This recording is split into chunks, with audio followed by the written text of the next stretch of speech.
क्या आपको पता है, कुछ मछलियां ऐसे दाग वाली होती हैं जैसे कोई फैशन हो। तो मिलिए दागुन वाली रे मछली से। ये दागुन वाली रे मछलियां सच में समंदर की फैशन की शौकीन होती हैं।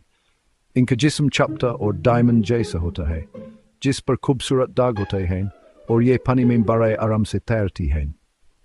ये ज्यादातर समंदर के रेतीले या मट्टी वाले फर्श पर रहती हैं, जहां ये आसपास के माहौल में घुल मिल जाती हैं और शिकारी जानवरों से छुप सकती हैं।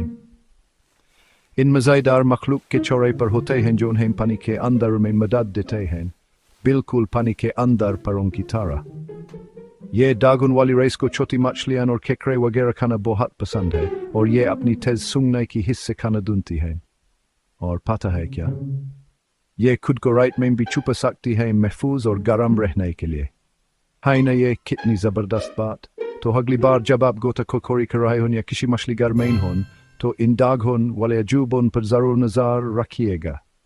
ये दागुन वाली रे मछली कुदरत का एक ऐसा करिश्मा है जिसमें खूबसूरती और समझदारी दोनों जमा हैं।